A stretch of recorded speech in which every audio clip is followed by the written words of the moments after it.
کرنے کے کام چند ٹپس آپ کو بتا دیتی ہوں احادیث کی روشنی میں. صرف ڈینگو وائرس کے لیے نہیں، اوور آل. ٹھیک.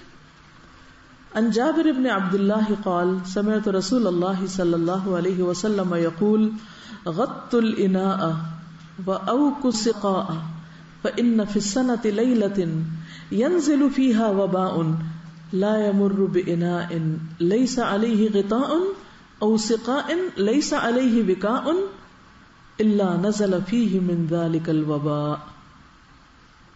یہ ہمارے دین نے تعلیم دی ہے. حضرت جابر روایت کرتے ہیں کہ میں نے سنا رسول اللہ صلی اللہ علیہ وسلم فرماتے تھے برتن ڈھانپ دو، مشک بند کر دو. مشک بند کر دو یعنی پانی کے جو ٹینک وغیرہ ہیں ان کو بند کر دو، اس لیے کہ ہر سال میں ایک رات ایسی ہوتی ہے جس میں وبا اترتی ہے. اللہ کی طرف سے ایک امتحان آتا ہے، پھر وہ وبا جو برتن کھلا پاتی ہے یا مشک کھلی پاتی نہیں، پانی کی، اس میں سما جاتی، اس میں گھس جاتی. مچھر غریب کیا کرے گا، وہ تو اللہ کی طرف سے نازل ہوا ہے اور اللہ نے پہلے ہی بتا دیا تھا. قصور کس کا؟ ہمارا. ہم نے پڑھا ہی نہیں دین. وہ تو پہلے ہی بتا رہے ہیں کہ برتن ڈھانک کے سویا کرو، رات کو سب برتن کیا کرو، ڈھک دو. پانی ڈال کے رکھا ہے تو ننگا مت رکھو، اس کو ڈھک دو، چاہے کسی ٹیشو پیپر سے ہی ڈھک دو، چاہے کسی برتن سے ڈھک دو. کوئی بھی چیز. پانی کا ٹینک کھلا رکھنے کا کوئی جواز ہے ہمارے دین میں؟ قطعاً نہیں ہے. حالانکہ مشک جو ہوتی ہے اس کا تو منہ کتنا چھوٹا ہوتا ہے، اس کو بھی بند کر کے رکھو. کیا سمجھ آیا؟ پیچھے سے کوئی بتایا مجھے کیا کرنا چاہیے. رات کو، ایون دن کو بھی کیا کریں، چیزیں برتن ڈھانپ کے رکھیں.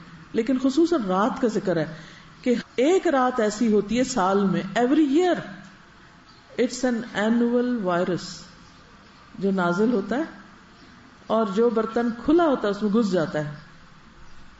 پھر بندہ اس میں سے پانی پی لیتا ہے، پھر اس میں سے نہا لیتا ہے. That is contaminated water. اب سائنس تو اس کی کوئی توجیہ نہیں کر سکتی بعض اوقات، لیکن اللہ کی طرف سے ایک امتحان ہے.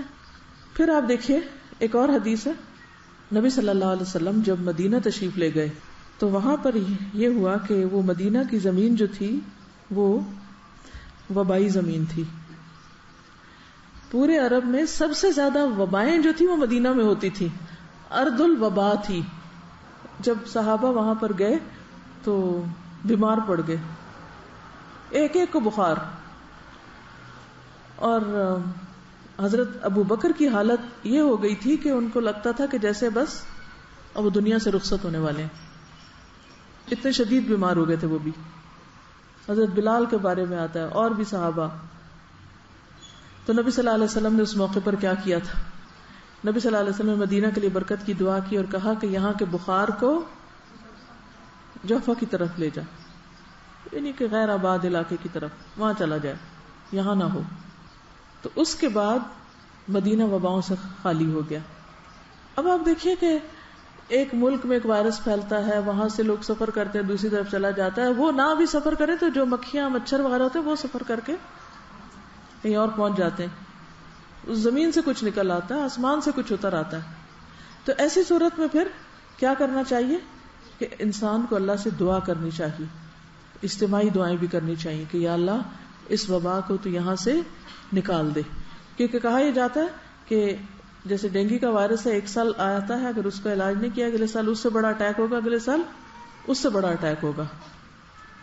ایک کام کی بات بتا دیجیے جو آپ کو یاد رکھیں گے کہ ہم نے کراچی کی بارش ہو یا سندھ کا سیلاب ہو یا لاہور یا اور علاقوں میں جو ڈینگی وائرس ہے، اس کے بارے میں بہت محتاط زبان استعمال کرنی ہے.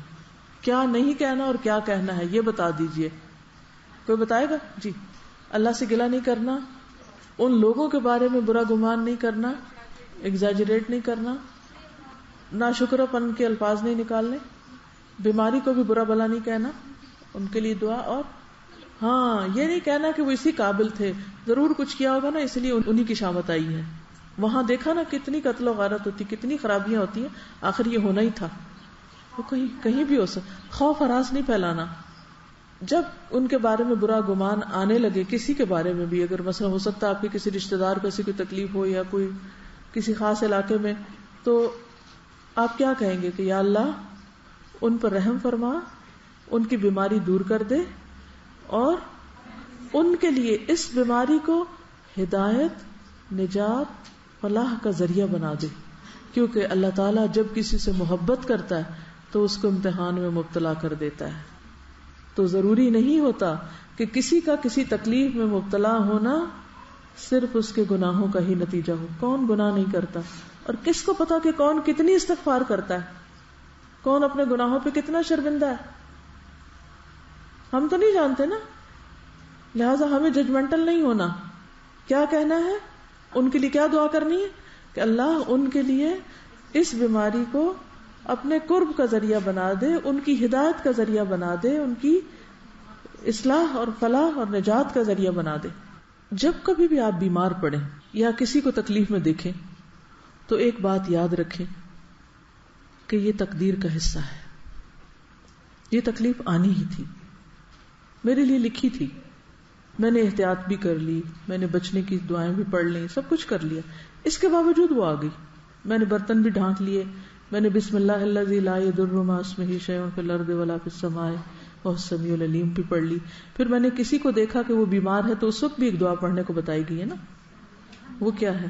الحمدللہ الذی عافانی، وہ بھی پڑھی تھی. میں نے ساری تدبیریں کی تھی، پھر کیوں بیمار ہو گئی؟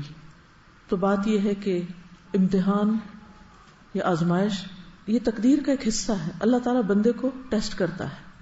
ایک حدیث میں آتا ہے، مسند احمد کی حدیث ہے، عن ابی الدرداء عن النبی صلی اللہ علیہ وسلم قال لكل شيء حقیقة وما بلغ عبد حقیقة الایمان حتى يعلم ان ما اصابه لم يكن ليخطئه وما اخطأه لم يكن ليصيبه.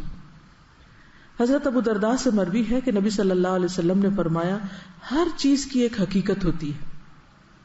ہر چیز کی ایک حقیقت ہوتی. کیا مطلب اس کا؟